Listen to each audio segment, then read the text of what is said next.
Saludos, Honduras.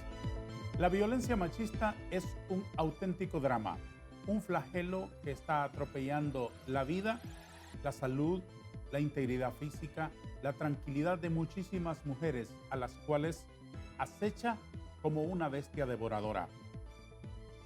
Lastimosamente, en nuestra sociedad siempre vamos como acostumbrándonos a los males, como conviviendo con los demonios que nos acechan y aprendiendo a vivir esquivando el fuego, esquivando las espinas, los abrojos del camino y los acantilados para no caer en el abismo. Pero esa no es una manera normal de vivir. Hoy levantamos nuestra voz en contra de la violencia machista, hablando sobre el asunto a profundidad, entendiendo primero de qué dimensiones es el drama, qué se hace por atajar semejante amenaza contra la integridad, la paz y la vida de nuestras mujeres, y exigiendo políticas públicas que se reflejen en la vida diaria. Por un lado, nos acompaña hoy en nuestro foro de TV Azteca Honduras el director de Seguridad y Justicia de la Asociación para una Sociedad Más Justa, abogado Nelson Castañeda. Y también con nosotros la subsecretaria de Seguridad, doctora Sema Yulisa Villanueva. Empiezo por saludar al abogado Castañeda esta mañana. Es un gusto recibirle. Siempre es un gusto visitarle. Gracias, Darío, por esta invitación y por permitirme estar con usted y discutir este tema tan importante. Muchísimas gracias. Permítame una licencia personal. ¿Por qué le veo cara de desvelado? Bueno, soy padre reciente por primera vez. Un aplauso para usted. Gracias. Un aplauso para usted. Gracias. Un aplauso gracias. para usted. Así que le voy a pedir el favor que... ¿Está estrenándose? Ahorita ando vulnerable. Lo voy a tratar con cariño. Si me hace una pregunta de cómo se hace un tamal o cuánto cuesta ahorita la carne, creo que voy a fallar. No es pertinente, no es pertinente. Pero sí cómo se cambia un pañal. Ahí sí. ¿O cuánto cuesta la leche? Eso sí, eso es abrumador. Sí. ¿Cuándo nació su criatura? Hace 9 días. Hace 9 días. Hace 9 días. ¿Es niño o niña? Niña. Niña. Una niña, imagínese el tema. ¿Y qué se siente? ¿Ser padre? Ser padre es muy bonito, muy feliz, pero a la misma vez también preocupado por la situación. Sí. Es hondureña 100%. Sí.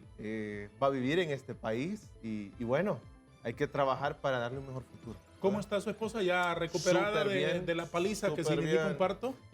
Definitivamente que uno no entiende hasta que lo vive, ¿verdad? Sí, es una paliza, es una faena bárbara. Eso es, la verdad que estoy muy orgulloso, la verdad es que se experimenta algo muy distinto, pasa por una situación que nadie lo explica cómo va a pasar, cómo va a ser. Pero ¿Cómo se llama la pequeña? Ariana. Qué lindo. Sí. Salúdemela y los mejores deseos para ella. Muchas gracias, Que Darío. tenga una larguísima vida feliz. ¿A quién se parece?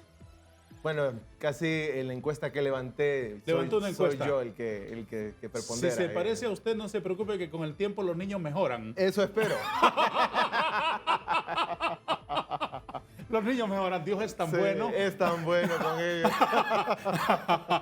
Que se parezca a la mamá. Eso es lo que yo pido. Está también con nosotros la viceministra de Seguridad, subsecretaria doña Yulisa Villanueva. Es un gusto recibirle esta mañana. Muy buenos días, Darío. Buenos días. Felicítelo porque es padre. Tiene 9 días de haberse graduado de papá. Es una bendición enorme ser padre. Totalmente. Y creo que es uno de los momentos más especiales en la más vida hermosos, del ser humano. Por supuesto. Totalmente. Entrémosle al asunto. Queremos levantar una voz en contra de la violencia, particularmente contra las mujeres. Toda violencia nos inquieta para desde estas plataformas de los medios de comunicación hablar y gritar si es preciso para prevenirla y para sancionarla en su caso. Pero empecemos por conocer las dimensiones del drama. Subsecretaria, ¿de qué dimensiones es el drama de la violencia contra las mujeres en Honduras? Bueno, para mí es una epidemia, es un drama espeluznante el que vive el país, y no solo el país, la región latinoamericana, sobre todo en algunos sectores donde el tema de la cultura también, el tema ligado a narcotráfico, criminalidad, se ve acentuada. Quiero destacar que Honduras, pues, en esta temática, lamentablemente, está encabezando también cifras que nos alarman, que nos preocupan, que son debidas a problemas estructurales, si bien es cierto que no es un año y medio de gobierno lo que lo va a votar, pero sí merece una política agresiva para poderla solucionar. Estamos hablando de 6.2 por cada 100.000. ¿Qué quiere decir eso en números? Quiere decir que en Latinoamérica las mujeres, imagínense, son 2 veces menos. En Honduras es 2 veces más al índice por cada 100.000 en Latinoamérica, y en el mundo 4 veces más. Honduras estamos hablando de 6.2 muertes por cada 100.000 mujeres. ¿Qué quiero decir con esto, Darío? Que este es un problema que, si bien es cierto, usted lo analiza comparando años con años. El año pasado cerró con 306 y eso representó una baja, comparando con el año anterior, de más o menos un 6%. Si usted lo ve, bajó en relación al año anterior. Pero este año ya llevamos 292 y es importante tener en cuenta que estas 292 comparadas con el año anterior en meses no superan ya el 37%. Es bien importante también destacar aquí el empoderamiento de la data, el empoderamiento de una información transparente, cohesiva, sistemática, efectiva, porque nosotros debemos de garantizar que en base a estos estudios de números, en base a entender que esta es un problema de violencia multidimensional, nosotros podremos llegar hasta el punto de lograrlas disminuir. De lo contrario, no lo vamos a fracasar. A poder atacar, ¿verdad? Por supuesto. Así es. Abogado Castañeda, ¿qué manifestaciones tiene esta pandemia que llama la subsecretaria? Bueno, definitivamente de acuerdo con todo lo que dice la subsecretaria. Esto es un problema que se ha salido del control. En efecto, para nosotros como ASJ nos preocupa bastante no solo el hecho delictivo, sino que también la respuesta del Estado. 292 casos de femicidios registrados. ¿Coincide usted con esas cifras? Coincidimos y aparte de ello hay que determinar, ¿ha habido justicia para estas 292? Cuando nosotros vamos y solicitamos información al Poder Judicial, identificamos que de 292, por así decirlo, solo 20 requerimientos fiscales han sido presentados y apenas solo una sentencia condenatoria se ha logrado en este año. Entonces, cuando nos vamos a determinar la efectividad en el acceso a la justicia, vemos que no solo es el hecho de que se están perdiendo vida de mujeres, pero tampoco se le está dando acceso a la justicia a las personas, tampoco se le está dando esa justicia a los familiares de las víctimas. Entonces eso también es preocupante. Número uno, la ola de violencia. Y número dos, el Estado no está respondiendo. Pongamos en blanco y negro esas cifras de este dato para no perdernos en la muchedumbre de números que podríamos encontrar en años comparados. En el 2023, 292 casos de mujeres muertas. Sí. Muertes violentas. Muertes violentas. Hay que tener bien claro también el concepto. Sí. Que cuando hablamos de femicidio y cuando hablamos de muerte violenta. Sí. En el concepto de que muerte violenta incluye también los suicidios y los accidentes. Claro. Y no todas por razón de género. Claro. Sin embargo, nosotros tenemos que hacer una desagregación de los datos. ¿Y quién nos da a nosotros el punto final para determinar si estamos hablando de un femicidio íntimo o no íntimo? Será el requerimiento fiscal y el último eslabón de la cadena que se llama Poder Judicial. El compañero aquí establece un punto en el cual se nos figura ya claramente que además de ser un problema multidimensional, es un problema que acarrea el trabajo consecuente vinculativo de los operadores de justicia. Aquí no solo le vamos a decir el Ministerio Público o la policía. Quien piense que es solo la policía o es la ATIC o es la DPI la que no investigó, por tal razón lo que es el Ministerio Público fue incapaz de levantar un requerimiento y que esa escena, en este caso de esa muerte violenta, no fue recabada con sustento científico, fue contaminada como normalmente se vuelve.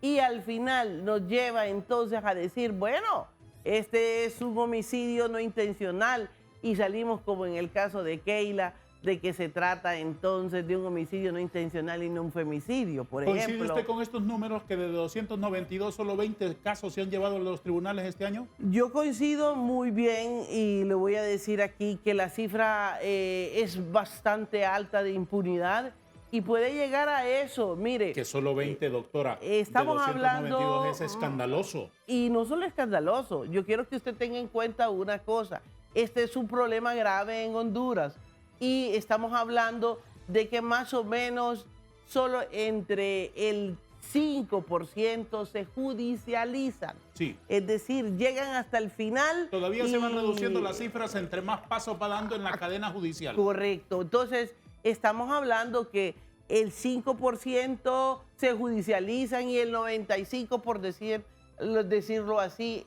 no llegan. Salen exonerados de culpa de los tribunales. Están los en autores. cualquiera de esos pasitos que usted ve, o Sí. que no los están investigando, o que la fiscalía va a montar requerimiento, o que hay que analizar los por qué. Entre las causas de la violencia en contra de las mujeres, ustedes tienen identificadas algunas. Obviamente muchas deben tener identificadas porque es su deber. Usted Claro. mencionó en los primeros minutos la incidencia fuerte del narcotráfico en la región. Me va a hablar de eso después de una pausa, si le parece. Antes Claro. de irnos a un detenimiento, ¿le ofrezco un cafecito, doctora Villanueva? Por favor, ¿Le yo se parece? lo ¿Cómo le agradezco. apetece? ¿Con una de azúcar, con dos? Con una de ¿Con azúcar, tres? 1,5, no 3 es mucho. Me va a poner azucarita. 1,5 es suficiente. Me va a poner. 1,5 es suficiente. Más Sí. activa de lo que es. Un cafecito para la doctora y una pausa para todos.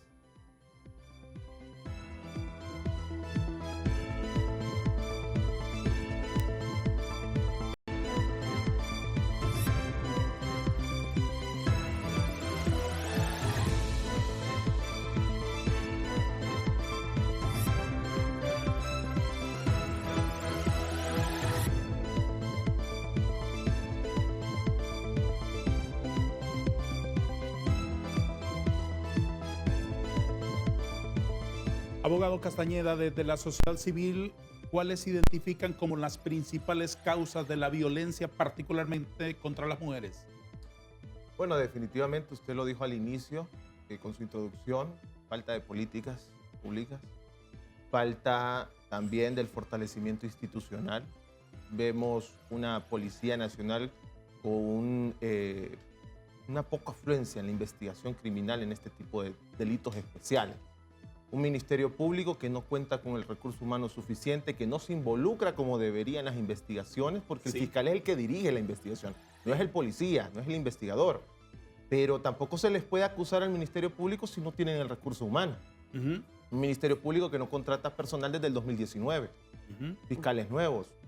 Un Poder Judicial, ¿verdad?, que también recibe lo que el Ministerio Público presenta, pero si presenta al Ministerio Público una línea investigativa débil, sin insumos, sin indicios y pruebas sustentables, entonces también va a fracasar el caso. Entonces creo que ahí se está dando lo que decía la doctora, este tipo de causalidad de impunidad a un grado bastante alarmante, arriba del 90%. Creo que eso es algo serio, eso es algo que definitivamente nos va a repercutir mucho en la imagen del país. Así es. Honduras se posiciona como el país más violento de Centroamérica, siempre se posiciona como el segundo más violento de América Latina, y creo que ya nos estamos ganando ese puesto y nadie nos lo quita. Qué horror. Entonces creo que en ese sentido sí se debe de fortalecer a las instituciones, pero también, una vez fortalecidas, que trabajen de manera integral. ¿Cómo identifica usted, subsecretaria, la incidencia del terrorismo, del narcotráfico en nuestra región y su incidencia en la violencia contra las mujeres? Bueno, siendo bastante objetiva con el trabajo transparente que nosotros estamos haciendo, publicado desde el portal de datos abiertos de seguridad.gov, que está allí, nosotros podemos evidenciar que la problemática relacionada con la etiología en la causa de muertes violentas de las mujeres está relacionada en un porcentaje relacionado con la criminalidad organizada, más o menos en un 17%.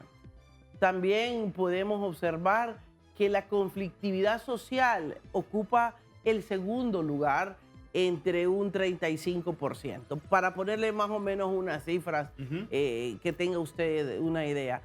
Y el primer gran lugar en Honduras es el pendiente de investigación. Es decir, los casos que de alguna forma se nos están quedando y que no somos capaces ni de siquiera podernos pronunciar. El primer eslabón de la cadena es la policía. ¿Es que no tienen ustedes instrumentos? El primer eslabón es la policía y las agencias de investigación, que ahí cae también la ATIC. Recuerde usted que la ATIC nace también para investigar femicidios y generalmente se hace: 2 son de la policía, 1 es de ATIC. 2 son de policía, 1 es de ATIC. Y si tienen ese déficit tan salvaje, subsecretaria, ¿es porque no tienen instrumentos o qué? A mí me parece, sinceramente, cuando hago un análisis desnudo y frío de esto, es realmente sí hay deficiencias en la cadena de investigación. En el caso de la Policía Nacional, creo que nos hace falta un poco el tema de la calificación del perito experto en investigación.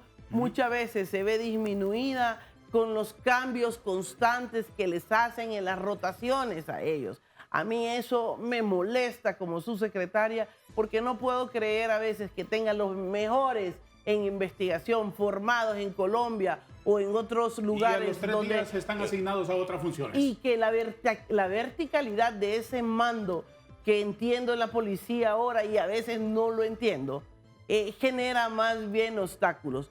Por otro lado, también para mí creo que es un punto de interés es, si sabemos esta problemática, ¿por qué no vemos ese presupuesto? La presidenta ha sido enfática y yo le voy a decir, la presidenta se sienta y dice: en mi gobierno no más muertes violentas de mujeres. ¿Qué cosas podemos prevenir, como dice usted? ¿Qué cosas podemos investigar? ¿Qué debemos de hacer? Pero ¿qué pasa? Aumentan los presupuestos, y usted lo ve, y lamentablemente dice: yo lo di todo y ustedes no me responden. Yo quiero ver al día de hoy cuál es el presupuesto que se le da a la DPI, por ejemplo, a Dipanco, segregado, para ver si está bien intencionada la dirección de ese dinero. ¿Lo está diciendo en serio o está alegorizando algo? No, lo estoy diciendo en serio. ¿Sabe por qué? ¿Usted no conoce el desglose del presupuesto de su secretaría? Pues lamentablemente en la práctica no. Y lo digo así. ¿Por qué? ¿Cómo se explica eso? Bueno, se explica por muchas veces los divorcios que hay en el trabajo, que la verticalidad de los mandos tiene.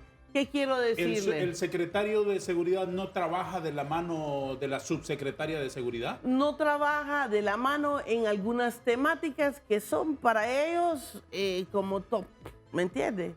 ¿Por qué lo digo así? Porque si nosotros al día de hoy, a casi cumplir 2 años, vamos a cumplir de gobierno, no le hemos visto una efectividad. Yo no me siento satisfecha, no me siento en el punto más cómoda en cuanto a la investigación de muertes violentas de mujeres. Ni mucho menos. Sí, ni la población. Ni mucho menos. En la percepción y en los números. Ajá. ¿Por qué lo digo?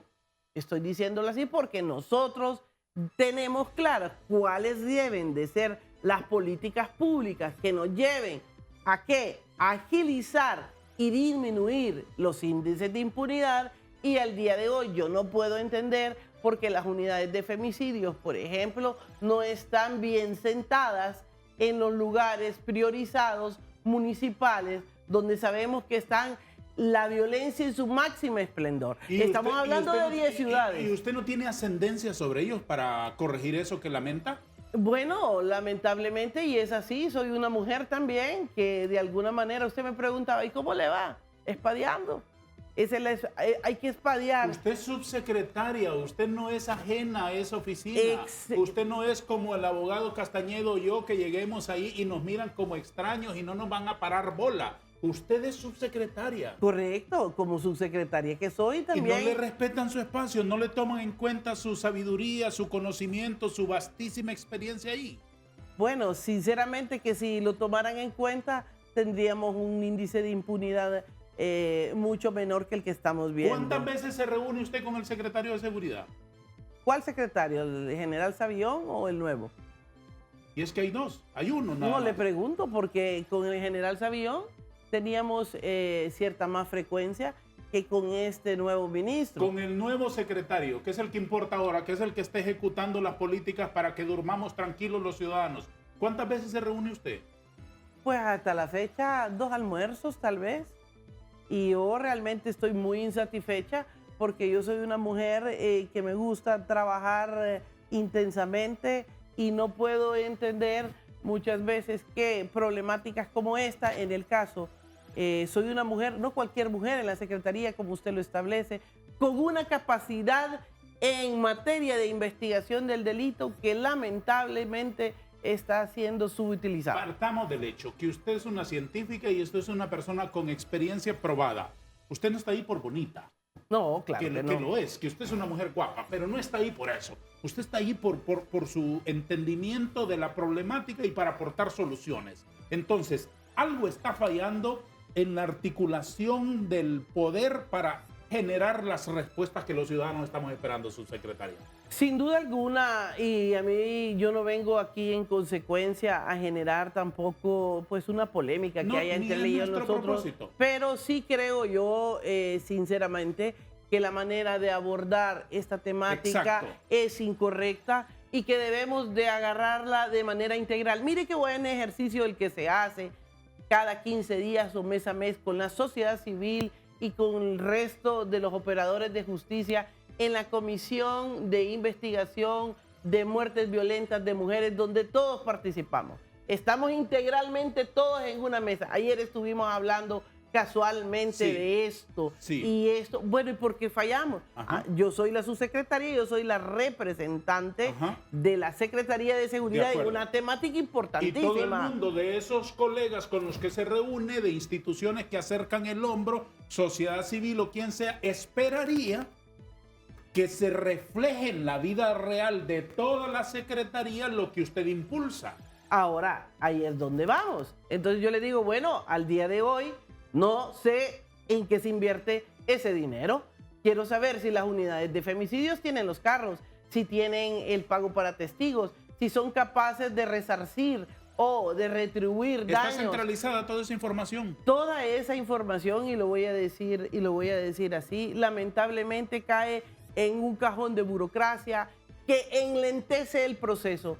Tengo exactamente 1 año y medio casi ya de venir diciéndoles que la investigación del delito es tan fugaz, es tan poco coordinada, es una investigación torpe, es una investigación en cuanto a este delito de investigación de muertes violentas de mujeres.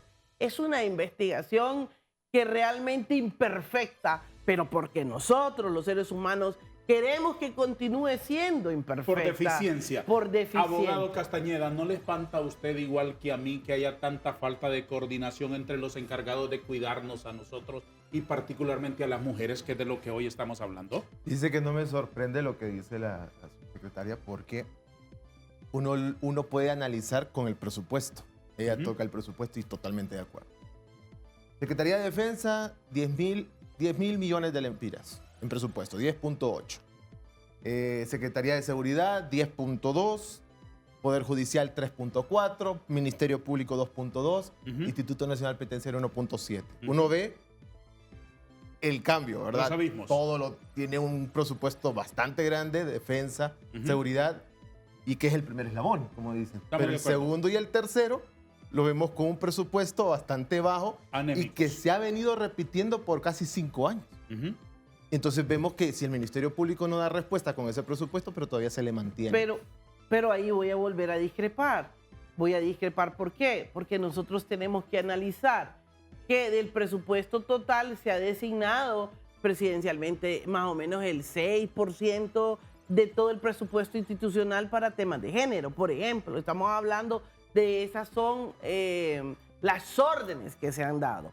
Pero que eso en la práctica se haga es otra cosa. Y otra el cosa, Ministerio doctora, Público... y otra cosa, priorizar.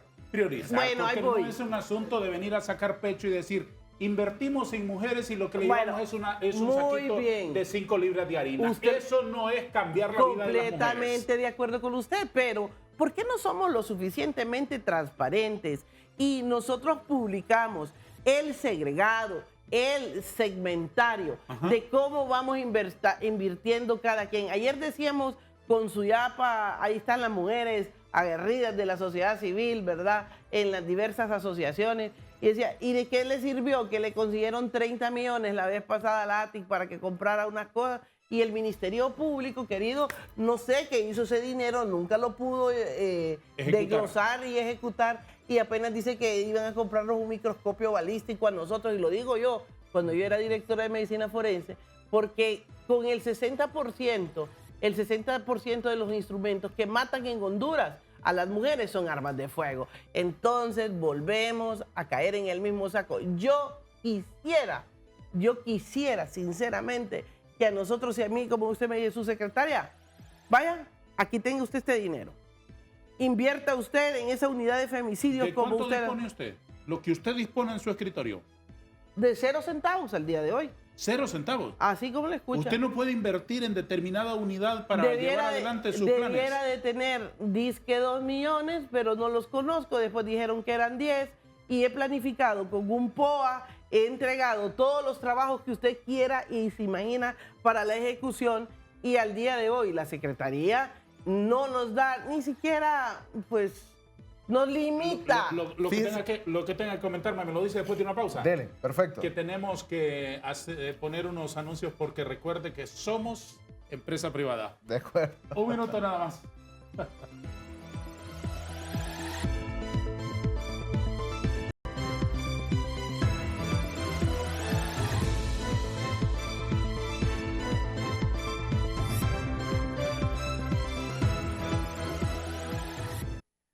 Abogado Castañeda, ¿qué tenía que comentarme? Sí, mire, número uno, decirle a la viceministra que la información ahí está, en el tema presupuestario. Ellos mismos la suben. Y es lamentable ver Pero el ella- nivel... Pero ella tiene que irla a buscar afuera, a la calle, a un portal allá de transparencia, donde sea. Va a tocar como una Está más, ciudadana más, está más doctora. informado a SJ que la Imagínense, subsecretaria pero de esa lo es que ocurre allá información dentro de pública. seguridad. Es No, información- de acuerdo, yo pero la ella- quiero efectiva, la quiero justificar, la quiero en base a la data de la Y criminalidad todos que los tenemos días allá en su y escritorio para tomar chequearla. decisiones. Y le A ver, digo, Así es. continúe. y le digo, lamentable lo que sucede, doctora, no sé si es un fenómeno, no sé, pero en el caso de la Secretaría de Seguridad, una deficiencia para ejecutar presupuesto. Dipanco. En diciembre la presidenta dice, le voy a aumentar el presupuesto a Dipanco, se le aumentan 1.000 millones más. Ujú, Está bien, le dieron más dinero. La doctora dice, todavía falta más. ujú. Pero con lo que tienen, a la fecha, estamos en septiembre, Podría haber hecho más solo ha ejecutado el 14% del presupuesto que se le dio a estas alturas a del estas año. alturas. Entonces, ¿cómo me dicen que hay que darle más dinero a una secretaría Si no han- cuando en septiembre solo ha ejecutado el 14%? En general, global, Secretaría de Seguridad solo ha ejecutado aproximadamente un 52-55%. Entonces, no es dinero el problema. ¿Y dónde está la traba entonces? Es que no saben ejecutar, no saben gestionar, no saben administrar el presupuesto. Priorizar en el tema que deben de trabajar. Para mí, ¿usted Pero cree eso que es negligencia, es ignorancia, es incapacidad, es mala Secretaría voluntad. de No quiero Finanzas- creer que es mala voluntad. Secretaría de Finanzas le dice, Ajá. de nuestra parte el dinero aquí está. Sí. Usted me dice, yo tengo el dinero. No solo finanzas, doctor Castañeda, la propia presidencia de la República le gritó y le dijo, señores, les he dado todo lo que han pedido, todos los instrumentos para que De acuerdo. vayan a trabajar a la labranza. Ahora recojan los frutos y tráiganmelos. ¿Dónde está la traba entonces? Ayúdenos a entenderlo. Bueno, si usted le dio todo para que cultivara, pero no hay cultivo, Ajá. porque no ha comprado semilla, porque Ajá. no ha comprado Sí, de abono, acuerdo. entonces, ¿quién tiene el problema? ¿O quién es el culpable? Es el Es el secretario de encargado. Seguridad. Son los encargados. El secretario de Seguridad. Él es el líder. Él tiene que responder. El secretario anterior y el secretario actual, porque esto se viene desplazando Ujú. en tiempo. ¿Y ahí por qué ocurre eso? ¿Por la maraña burocrática o por celos con usted particularmente? Bueno, yo pienso que hay una maraña burocrática, hay falta de transparencia en la ejecución. Ujú. También, de alguna manera, no crea que cae muy bien que una mujer de temple y sobre todo objetiva, como lo he sido yo, que no me voy a prestar absolutamente para no decir la verdad siempre en cualquier ámbito de mi desarrollo profesional. ¿Hay En este corrupción caso, ahí? ¿Qué huele usted? huelo a peligro, como dice Miriam Hernández, siempre que no se haga, y lo digo así con esa canción hermosa. ¿Sabe por qué? Porque cada vez que no se haga una transparencia clara de trabajo ahí, cada vez no sepamos nosotros cómo nos vamos a reunir. Hugo, por ejemplo, Hugo, el ministro... Si una autopsiante dice huele a peligro, es que hay un cadáver en el closet. Hay un... sí, Bueno, ¿O no? sí, totalmente.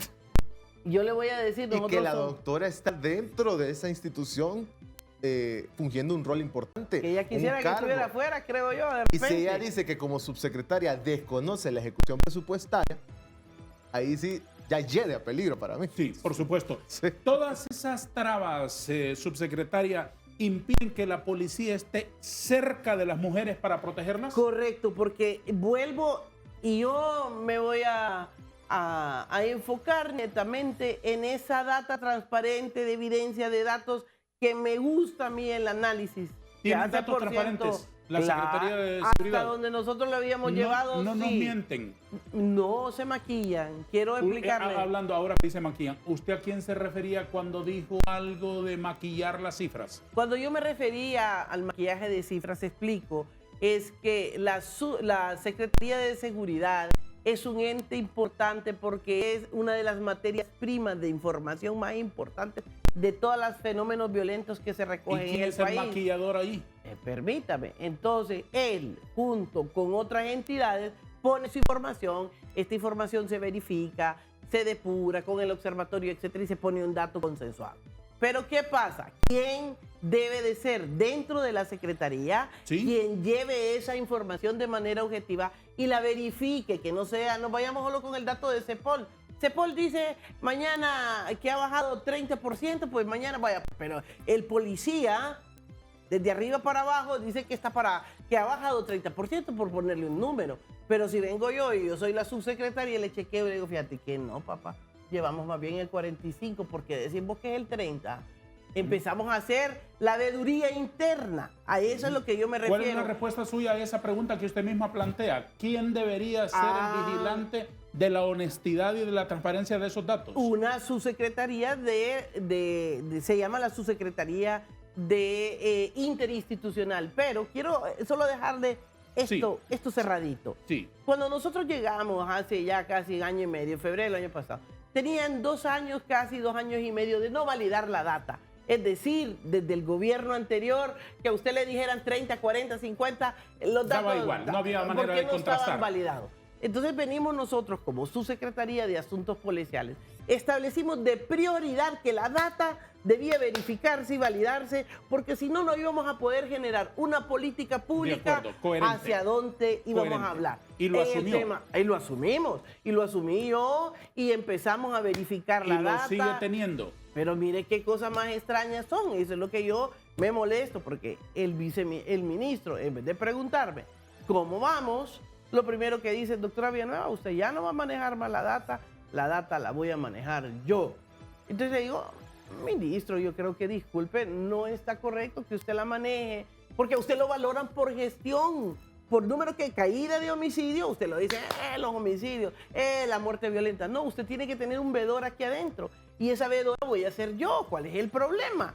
Como lo hemos venido siguiendo en este trabajo. ¿Para qué? Para que a partir de ahora no sé, porque no quiero pensar yo, y yo se lo digo, que la data se vaya a maquillar.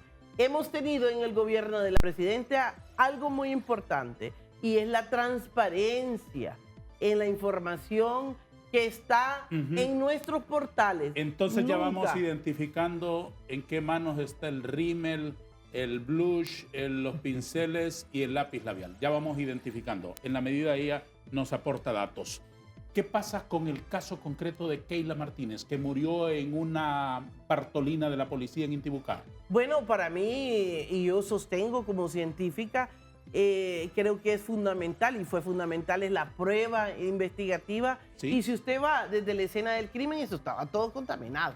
Eso ya lo tenían totalmente adulterado. Y estoy hablando de la gente que manipuló esa escena. Y para mí, y estoy convencida de eso, hay una negligencia grande en ese procesamiento de esa escena.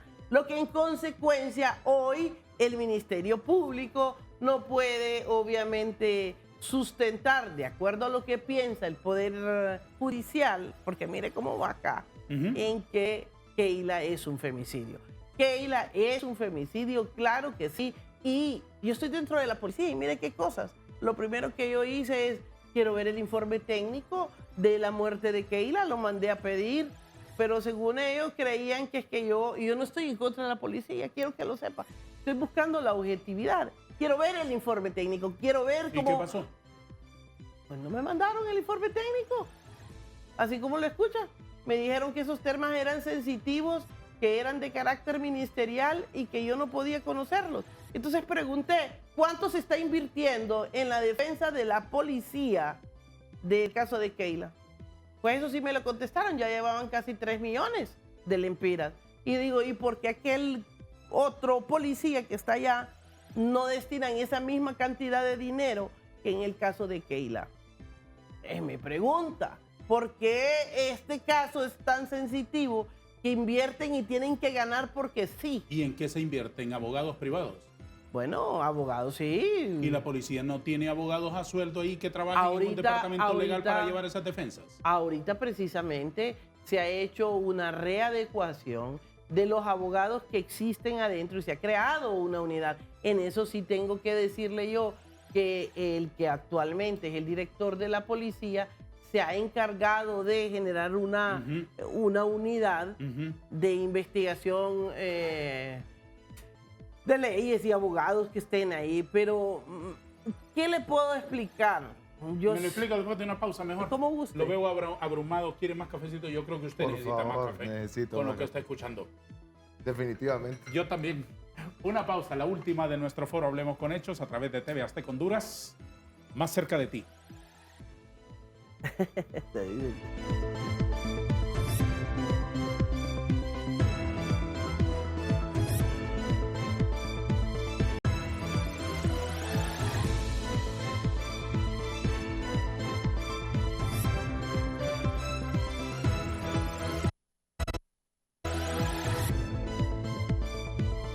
Abogado Castañeda, director de Justicia y Seguridad de ASJ. Unas reflexiones acerca de los instrumentos con los que cuentan las mujeres de este país en la institucionalidad para que se les proteja, para que en efecto se investigue, se prevenga en primer lugar y se investigue. En este sentido, ¿con qué cuenta la ATIC, la otra policía para proteger a nuestras mujeres, para identificar, por ejemplo, un evento criminal y que no quede impune? ¿Qué saben ustedes? Yo voy a resumir y voy a concluir, perdón, con el caso que estaba mencionando la doctora, y ahí creo que podemos sacar el análisis que usted desea. El caso de las 46 reclusas que murieron en el PNFAS. En junio. En junio. Murieron 46 mujeres. Un hecho histórico. Creo que hoy hablamos de muertes violentas de mujeres y creo que ese era el tema central porque ese es un hecho histórico. De acuerdo. A nivel mundial. Horroroso. Yo he seguido buscando desde entonces si hay algo parecido en el mundo y no hay. Horroroso. Y claro, fueron otras reclusas que le dieron muerte a estas 46. Pero nadie habla de cuál es la responsabilidad ahí del Estado. Ocurrió en junio y ahora. Ocurrió en junio. En septiembre. Ocurrió en junio, Darío. Y lo más lamentable, y creo que la doctora, y ahí sí yo le preguntaría a ella si es cierto o no, ya se sabía que iba a pasar algo. Nosotros, de acuerdo a la Sala de lo Constitucional, que mandó 2 jueces ejecutores a investigar, 3 días antes del hecho, a una de las reclusas involucradas se le vio caminando por el pasillo y se vio cuando se le cayó una granada de la mochila. Una policía custodia la vio, la reportó, pero no hubo ningún tipo de incidencia para prevenir ese hecho tan lamentable. Ahora mi pregunta es, ¿podemos considerar esto un femicidio? Puede ser. ¿Por qué? El Estado no intervino, aunque sabía que iba a pasar algo. Este hecho no fue planificado por las mujeres. La gasolina no la mandó una mujer. Las armas no las mandaron unas mujeres. Y esto es un tema de odio por ser mujeres y por ser reclusas. Entonces, ¿por qué no se le ha dado o no se ha enfatizado esa investigación? De acuerdo a información que tenemos, el requerimiento fiscal posiblemente salga este año en contra de esas mujeres.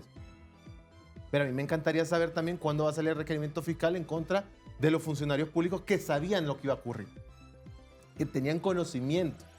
Porque por su omisión, esas 46 mujeres perdieron la vida que estaban bajo la custodia del Estado. ¿Usted presume que ella sabía? No, ella, yo como le dije, me gustaría preguntarle porque yo sé que la doctora en su momento mencionó que ella tenía conocimiento por inteligencia penitenciaria de que ya se había ingresado combustible. Ella era la encargada de los centros penales en ese momento. Sí, sí. Doctora, ¿por qué no se ha judicializado a nadie? Bueno, en ese caso, ya vamos en septiembre. Yo creo que tenemos que hablar con mucha objetividad. En primer lugar, debe de primar la investigación científica y nunca lo que es la especulación, que si sabíamos o no sabíamos. Debemos demostrarlo. Y demostrar significa objetividad. En el caso del trabajo que se venía haciendo, nosotros, obviamente, esta funcionaria que estaba aquí no sabía en ciencia cierta de que las iban a matar, y no yo de inmediato, ¿cómo se pone a creer? Yo, que soy la doctora Villanueva, siempre he establecido que las mujeres eran prioridad. Lo primero que les dije en las reuniones operativas de trabajo, ¿con quién? Con el ente operativo, el brazo operativo de la doctora Villanueva, ¿quién era? ¿Quién era? ¿La doctora se tenía que ir a meter a la cárcel? ¿O quién tenía que ejecutar las órdenes estratégicas, operativas de lo que teníamos que hacer en las cárceles? ¿Quién era, Darío? ¿Daba órdenes usted? Sí, yo daba instrucciones. ¿A quién?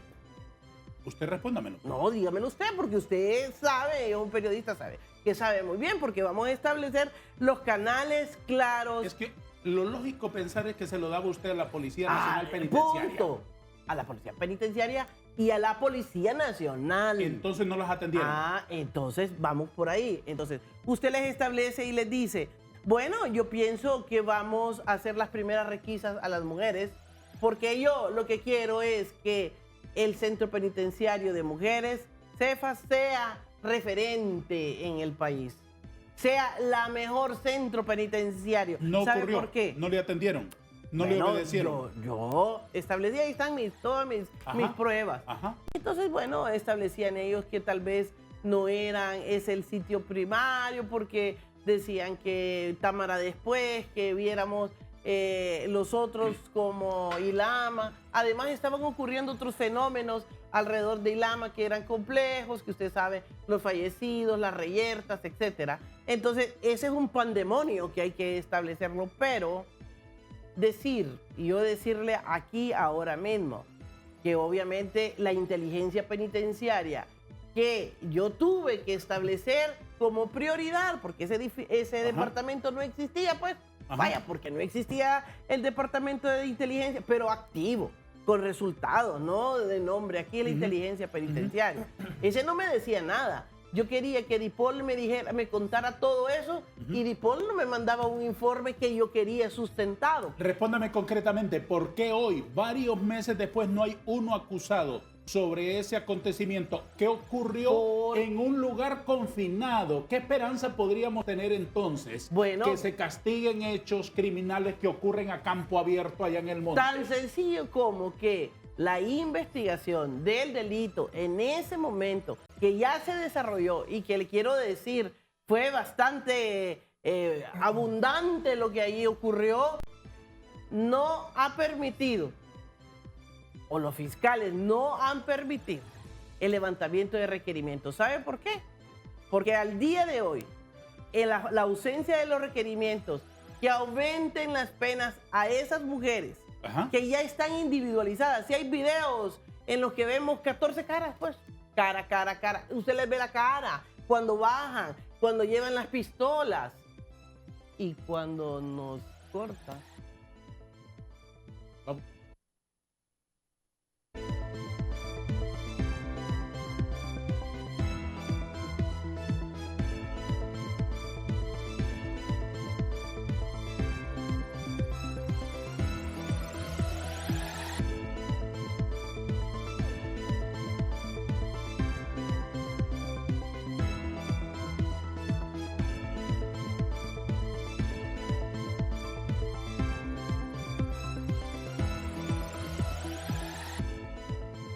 Perdonen la interrupción. Continuamos Sí. escuchando a la subsecretaria de Seguridad. La información está allí, Ajá. recabada en varios elementos de juicios científicos, tanto documentales, videoforense, fotografías. ¿Por qué no se lleva a los tribunales? Respóndame eso.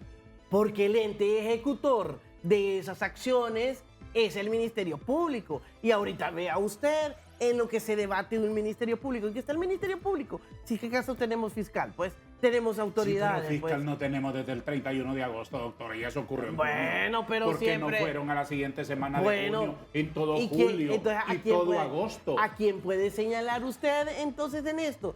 Yo, particularmente como su secretaria, mando más notas y digo, ¿cómo van los informes periciales? Ajá. Ya ¿Y se los cuál es la mandaron a los respuesta? fiscales. ¿Cuál es la respuesta? Ahorita las estoy esperando todavía. El silencio. El silencio. ¿Qué le Dice parece que yo usted voy a todo eso? subir más, voy a sumar más ingredientes, porque la doctora habla de los videos. A mí me sorprendió la facilidad con que las reclusas desconectaron todo el sistema de video. Ujú. ¿Por qué? No hay una persona, oiga bien, en ese centro penitenciario no hay una persona encargada de monitorear 24 horas las cámaras. Y esas reclusas, de la manera más sencilla, llegaron y desconectaron cámaras. Eso está en el informe emitido por los jueces ejecutorios Ay. que levantaron el habeas corpus correctivo en el PNFAS. Y eso, ahí está. Segundo, ¿cómo es posible que ese día llegaron primero los bomberos antes que la policía? Cuando los bomberos estaban apagando el fuego, todavía se escuchaban disparos. Imagínese usted el nivel de efectividad. Ujú. ¿Por qué la directora del PNFAS tuvo que recurrir a Támara para que le llegaran a apoyar? Porque los encargados o directores o lo que había en ese momento en el Instituto Nacional Penitenciario no le contestaron a las 7:50 de la mañana. Ujú. Ella primero llama a sus autoridades, les dice, quería decirles, tengo un problema, ayúdenme. No, no le contestaron, tuvo que recurrir a una cárcel vecina. Entonces, otro tema, ¿por qué ese día no dejaron entrar al CONAPREP, al CONADE, Ujú. para poder levantar un reporte también? Estaba en sus manos todo eso. ¿Tiene alguna respuesta? Sí, telegráfica, porque casi no tenemos tiempo. Claro, claro que sí. En cuanto a... Nosotros estábamos haciendo una operación simultánea en el penal del Barrio Inglés y en Ilama al mismo tiempo. Cuando empezó a salir el humo, inmediatamente estoy hablándole de las 6:40, 7 de la mañana. Y si usted mira mi Twitter, yo hice un Twitter, yo llamé a la policía, yo llamé a los militares, yo, la doctora Villanueva, inmediatamente tuve conocimiento. Sin embargo, volvemos a la línea vertical. Ellos mandan el informe a donde la tienen que ok. mandar. Ya voy entendiendo todas las cosas. Una última pregunta. Lamento no tener más tiempo porque quiero preguntarle muchas cosas. ¿Qué fue lo que llevó usted a la comisión del Congreso que investiga las ejecutorias del ex fiscal Chinchilla? Pruebas documentales que establecen la complicidad, la corrupción y sobre todo el mal suceso, y lo voy a decir, de este país de haber elegido a un fiscal como este. ¿Por qué no lo llevó a los tribunales en vez de llevarlo a una comisión de políticos? Bueno, yo creo que los elementos y el canal que estaba investigando eso, pues era el Congreso Nacional en ese momento. Si así fuese requerido y es requerido para mandarlo a un tribunal, pues se puede enviar también, la prueba no prescribe. Un minuto para una reflexión final en contra de la violencia machista, abogado Castañeda. De acuerdo, bueno, básicamente establecer, y mucho por hacer, se necesita ese fortalecimiento institucional. El presupuesto está, Darío, el presupuesto está. Lo único es que hay que saber cómo ejecutarlo y ejecutarlo de manera estratégica. Y que este tipo de situaciones, como el caso de las 46, que vea, estamos próximos a ser condenados por ese tema. Ujú. Y quien va a pagar por esa condena es usted y yo. ¿Por qué salió Savillón por eso y no usted? Bueno, en primer lugar, yo no era la culpable de eso. Savillón Quiero sí. establecer que el brazo operativo, y tenga claro usted, de la gestión penitenciaria en ese momento recaía sobre la Secretaría de Seguridad y sobre su director de policía. Ahí se la dejo. A todos, gracias. No más violencia contra las mujeres. Adiós.